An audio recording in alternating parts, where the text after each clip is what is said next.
भगवान श्री कृष्ण कहते हैं कि कर्म कभी किसी को माफ नहीं करता, यह सिर्फ सही समय पर अपना न्याय सुनाता है। जो जैसा करता है वैसा भरता है, यही सृष्टि का अटल नियम है। इसलिए सदा अच्छे कर्म करो, क्योंकि समय तो बदलता ही है पर कर्मों का फल अटल रहता है। यह एक ऐसी सच्चाई है जो अनादि काल से चली आ रही है और जिसे कोई बदल नहीं सकता, वो है हमारे कर्म।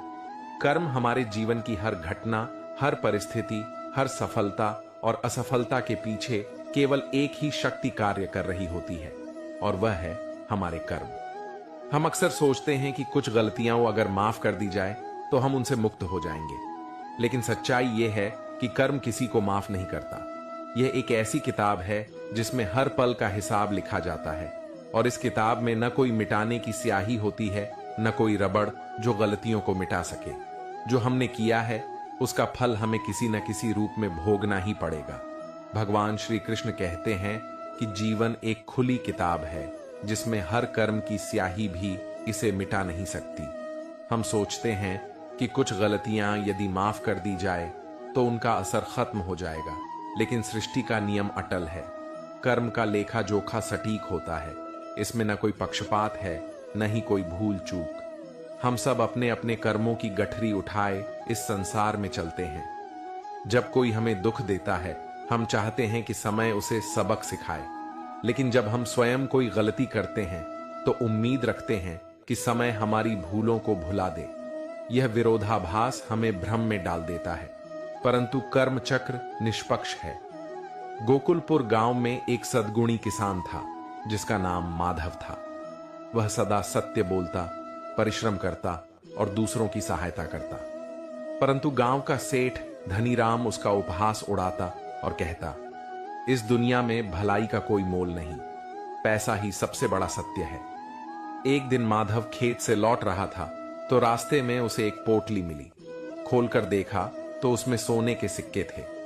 यह देखकर भी उसका मन डगमगाया नहीं। उसने तुरंत गांव के मुखिया को सूचना दी। जांच पड़ताल के बाद पता चला कि यह पोटली सेठ धनीराम की थी जो रास्ते में गिर गई थी। सेठ ने पोटली पाकर हंसते हुए कहा, माधव, तुम तो सच में मूर्ख हो, इतना सोना पाकर भी लौटा दिया। माधव मुस्कुराया और बोला, सेठ जी, मैं अपने कर्मों का लेखा जोखा साफ रखना चाहता हूं। जो मेरा नहीं वह मेरा कैसे हो सकता है। यह सुनकर सेठ हंसा और पोटली लेकर चला गया। लेकिन विधि का विधान देखिए। कुछ ही दिनों बाद सेठ का व्यापार डूब गया और उसे अपनी हवेली तक बेचनी पड़ी। दूसरी ओर माधव की ईमानदारी के चर्चे राजा तक पहुंचे। राजा ने माधव को अपने कृषि सलाहकार के रूप में नियुक्त कर दिया। अब वह गांव ही नहीं, पूरे राज्य में आदर और सुख के साथ जीवन व्यतीत करने लगा। कर्म का लेखा जोखा अचूक होता है। जो जैसा करता है उसे वैसा ही फल मिलता है, न समय से पहले न समय के बाद, बल्कि ठीक समय पर। गांव के एक छोटे से मंदिर में पंडित रमाकांत कथा सुना रहे थे। प्यारे भक्तों, कर्म कभी किसी को नहीं छोड़ता। जो जैसा करेगा वैसा ही भोगेगा। यह सृष्टि का अटल नियम है। गांव का सबसे अमीर जमींदार रघुनाथ प्रसाद भी वहां बैठा था।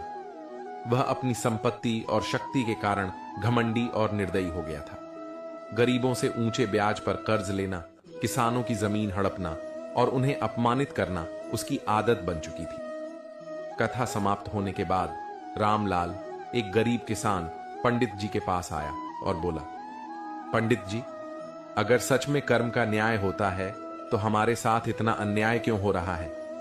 पंडित जी मुस्कुराए और बोले, बेटा, कर्म का न्याय सही समय पर होता है। जब बीज बोया जाता है तो फसल तुरंत नहीं उगती, पर समय आने पर वह अवश्य फलता है। रामलाल के मन में यह बात गहरी बैठ गई। कुछ साल बीत गए। रघुनाथ की संपत्ति बढ़ती गई, लेकिन उसके कर्मों की वजह से लोग उससे नफरत करने लगे। धीरे धीरे वह अपनों से भी दूर हो गया। एक दिन गांव में भयंकर बाढ़ आई। नदी का जलस्तर इतना बढ़ गया कि कई घर बह गए। रघुनाथ का महलनुमा घर भी इस आपदा से नहीं बच सका। उसे अपने परिवार के साथ घर छोड़ना पड़ा। अब वह भी बाकी गांव वालों की तरह दर दर भटक रहा था। लेकिन जिन लोगों को उसने वर्षों तक सताया था, वे उसकी मदद को आगे नहीं आए। जब वह भूखा प्यासा सहायता मांगने निकला तो लोग मुंह मोड़ लेते। अंत में वह रामलाल के दरवाजे पर पहुंचा। जिसे कभी उसने अपमानित किया था, आज उसी के सामने हाथ जोड़कर खड़ा था। रामलाल ने उसे अंदर बुलाया, खाना खिलाया और कहा, रघुनाथ बाबू, आपने अपने कर्मों का फल देख लिया। समय हमेशा एक जैसा नहीं रहता, पर जो अच्छे कर्म करता है उसका अंत भी अच्छा होता है। रघुनाथ की आंखों में आंसू आ गए। उसने सिर झुकाकर कहा, रामलाल, मैंने जीवन भर लोगों का दिल दुखाया, लेकिन तुमने मेरा दिल जीत लिया। कर्म का न्याय अटल है, जो जैसा करेगा वैसा ही पाएगा। इसीलिए सदा अच्छे कर्म करें, क्योंकि समय बदल सकता है, लेकिन कर्मों का फल निश्चित होता है। भगवान श्री कृष्ण ने भी गीता में कहा है, कोई अपराध क्षमा किया जा सकता है, लेकिन उसके प्रभाव को मिटाया नहीं जा सकता। यदि आप किसी को अपमानित करते हैं और बाद में क्षमा मांग लेते हैं, तो भी उस व्यक्ति के हृदय पर पड़ा घाव तुरंत नहीं मिटता। यह उसी प्रकार है जैसे एक दीवार में कील ठोंकी जाए और फिर निकाल दी जाए। कील तो निकल जाएगी, पर निशान रह जाएगा। यदि कर्म का चक्र इतना ही अटल है, तो क्या हम अपने बुरे कर्मों के प्रभाव से बच सकते हैं? उत्तर है हां, लेकिन केवल सत्कर्मों से। भगवान श्री कृष्ण कहते हैं कि मनुष्य से भूल होना स्वाभाविक है, लेकिन जो व्यक्ति अपनी भूल को स्वीकार कर उसके प्रायश्चित का मार्ग अपनाता है, वही वास्तव में आत्मोन्नति की ओर बढ़ता है। प्रायश्चित केवल एक कर्म नहीं, बल्कि आत्मा की शुद्धि का एक सुंदर साधन है। यह हृदय की कठोरता को कम कर उसे प्रेम, दया और करुणा से भर देता है। प्रायश्चित केवल दोष स्वीकार करना नहीं है, बल्कि यह एक आत्मिक प्रक्रिया है, जिसमें व्यक्ति अपने किए गए गलत कार्यों की गहराई से अनुभूति करता है और उन्हें सुधारने का संकल्प लेता है। यह मन और आत्मा की वह पुकार है जो यह कहती है, मैंने भूल की, लेकिन अब मैं सही राह पर चलूंगा। भगवान श्री कृष्ण ने गीता में कहा है, कोई व्यक्ति अत्यंत पापी भी हो, लेकिन सच्चे हृदय से मेरी भक्ति करे और सन्मार्ग पर चले, तो वह साधु समान है। किसी भी गलती को सुधारने के लिए सबसे पहला कदम आत्मस्वीकार है। जब तक हम अपनी भूल को स्वीकार नहीं करते, तब तक वह हमारे भीतर विष के समान जड़ें जमाए रहती है। आत्मस्वीकार का अर्थ है सच्चाई का सामना करना, अपने अहंकार को त्यागना और स्वयं को सुधारने की इच्छा रखना। जब हम अपनी गलतियों का पश्चाताप करते हैं, तो मन हल्का हो जाता है और भीतर से एक पवित्र ऊर्जा का संचार होने लगता है। प्रायश्चित केवल शब्दों में नहीं, बल्कि कर्मों में दिखना चाहिए।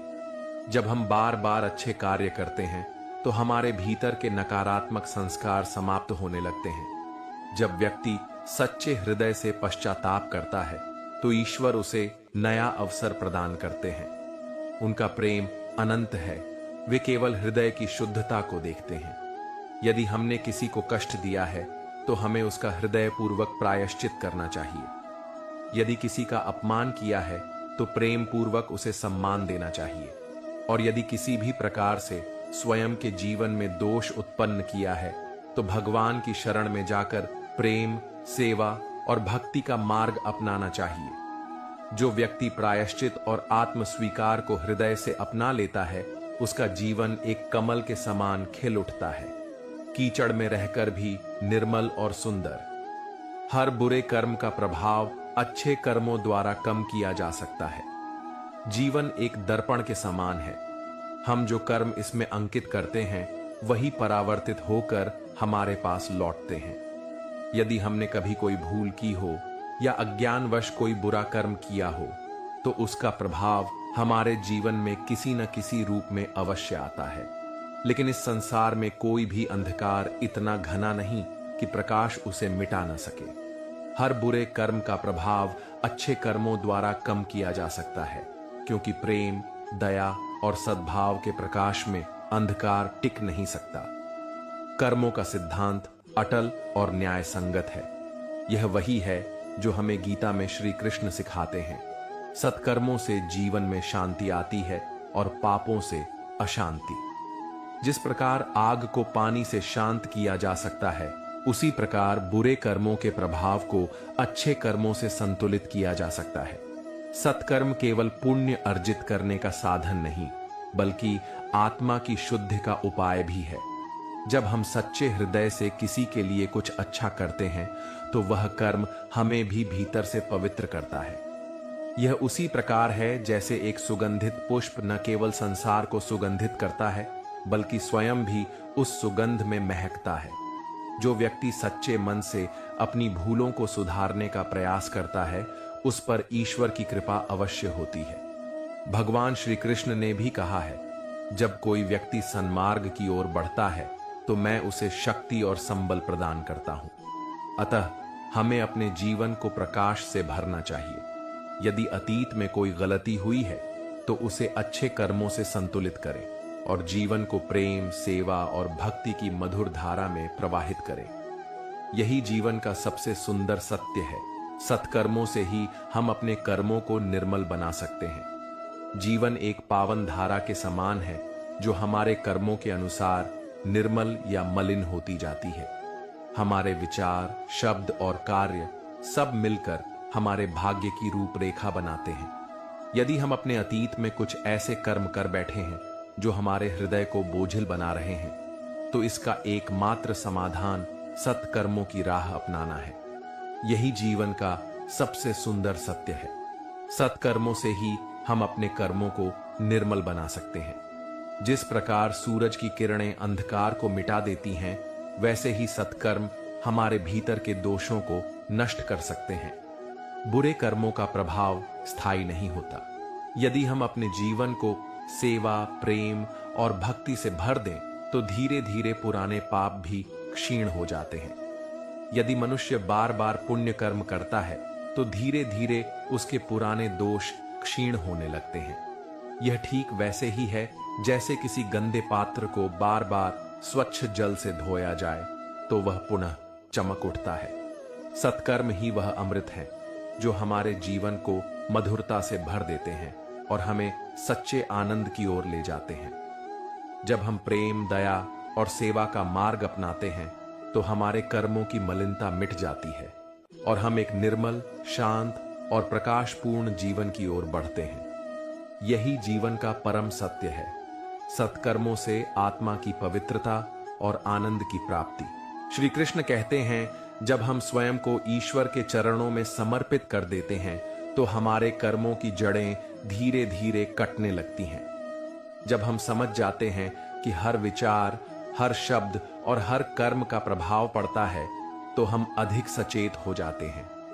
फिर हम सोच समझकर निर्णय लेते हैं और जीवन को पवित्रता से जीते हैं। हम चाहें या न चाहें, कर्म हमारे पीछे पीछे चलता है। जैसे सूर्य की रोशनी में परछाई साथ चलती है, वैसे ही कर्मों का प्रभाव हमारे साथ बना रहता है। लेकिन अगर हम सही दिशा में आगे बढ़ें, तो अंधकार पीछे छूट सकता है।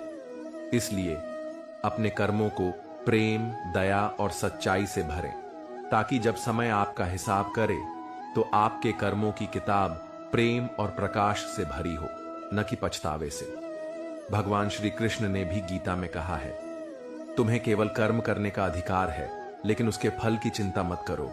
लेकिन सवाल यह उठता है कि जब फल की चिंता नहीं करनी, तो कर्म का न्याय कौन करेगा? यही तो ब्रह्मांड का नियम है। कर्म अपने आप न्याय करता है।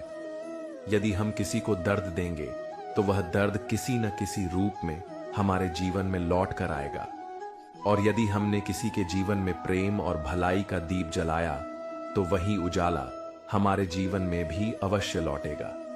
किसान जब खेत में बीज डालता है, तो उसे वही फसल मिलती है जो उसने बोई होती है। वह गेहूं बोएगा तो गेहूं ही उगेगा, आम का पेड़ लगाएगा तो आम ही मिलेगा। ठीक इसी तरह हमारे कर्म ही हमारे भाग्य की नींव रखते हैं। जो व्यक्ति दूसरों को धोखा देता है, वह स्वयं भी किसी न किसी दिन धोखे का शिकार अवश्य होगा। जो व्यक्ति प्रेम और दया करता है, उसके जीवन में भी सुख शांति बनी रहती है। कई लोग सोचते हैं कि वे अपनी चतुराई से कर्मों के प्रभाव से बच सकते हैं, लेकिन यह एक भ्रम है। हम चाहे कहीं भी चले जाएं, चाहे कितनी भी ऊंचाई पर पहुंच जाए, कर्म हमारे साथ चलता रहेगा। जैसे हमारी परछाई हमें कभी नहीं छोड़ती, वैसे ही हमारे कर्म भी हमें कभी नहीं छोड़ते।